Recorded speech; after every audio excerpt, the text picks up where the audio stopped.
ಇವಾಗ ಸರ್ ಈ ಪ್ರಭಾವ ವ್ಯಕ್ತಿ 6 ತಿಂಗಳಲ್ಲಿ ಆಚೆ ಬರ್ತಾರಂತ ಹೇಳಿ ಒಂದು ಮೆಸೇಜ್ ಇತ್ತು.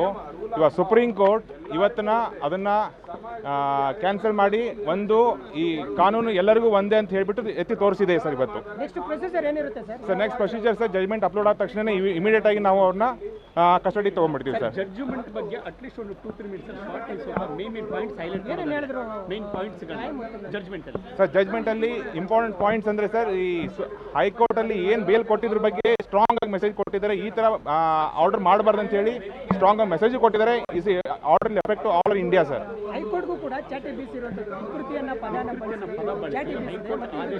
ಅನ್ವಯ ಆಗುತ್ತೆ. ಇವತ್ತು ಇನ್ನೂ ಕಠೋರ ಶಬ್ದವನ್ನು ಬಳಸಿದೆ ಸರ್. ಇವತ್ತು ಕಠೋರ ಶಬ್ದ ಬಳಸಿದೆ, ಬಟ್ ಅದ್ರ ಬಗ್ಗೆ ನಾವು ಮಾತಾಡೋದು ಇಲ್ಲ. ಬಟ್ ಸುಪ್ರೀಂ ಕೋರ್ಟ್ ಒಪಿನಿಯನ್ ಆ ಥರ ಇತ್ತು ಸರ್. ಸಮದೇ ಇರುವಾಗ ಈ ಥರ ಒಪಿನಿಯನ್ ನಾವು ಹೇಳೋದು ಸರಿ ಅನ್ಸಲ್ಲ. ಬಟ್ ಸುಪ್ರೀಂ ಕೋರ್ಟ್ ಅವ್ರಿಗೆ ಸರಿಯಾಗಿ ಒಂದು ನ್ಯೂಸ್ ಕೊಟ್ಟಿದೆ, ಆಲ್ ಓವರ್ ಇಂಡಿಯಾ ಮೆಸೇಜ್ ಕೊಟ್ಟಿದೆ. ಈ ಥರ ಕೇಸಲ್ಲಿ ಬೇಲ್ ಇಮಿಡಿಯೇಟ್ ಆಗಿ ಕೊಡಬಾರ್ದು ಅಂತ ಹೇಳಿಬಿಟ್ಟು.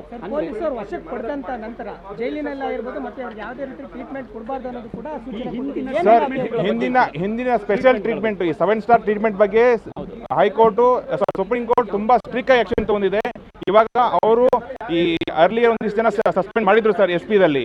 ಅವರು ಹೈಕೋರ್ಟ್ ಅಲ್ಲಿ ಹಾಕಿ ಚಾಲೆಂಜ್ ಮಾಡಿಟ್ಟಿದ್ದಾರೆ. ಇವಾಗ ಅದನ್ನ ನಾವು ಇವಾಗ ಮೂವ್ ಮಾಡ್ತೀವಿ ಸರ್ ಅವ್ರ ಕ್ಯಾನ್ಸಲೇಷನ್ಗೆ. ಇವಾಗ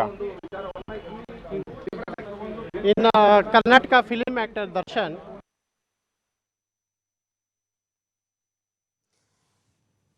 ನೋಡಿ, ಈ ಕೇಸ್ನಲ್ಲಿ ನ್ಯಾಯ ಸಿಗುತ್ತೆ ಅನ್ನೋ ನಂಬಿಕೆ ಇತ್ತು, ಅಪರಾಧಿಗಳಿಗೆ ಶಿಕ್ಷೆ ಆಗುತ್ತೆ ಅನ್ನೋ ನಂಬಿಕೆ ಕೂಡ ಇದೆ ಅನ್ನೋದನ್ನು ಸುಪ್ರೀಂ ಆದೇಶದ ಬೆನ್ನಲ್ಲೇ ರೇಣುಕಾಸ್ವಾಮಿ ತಂದೆ ಸ್ಟೇಟ್ಮೆಂಟನ್ನು ಕೊಟ್ಟಿರೋದು.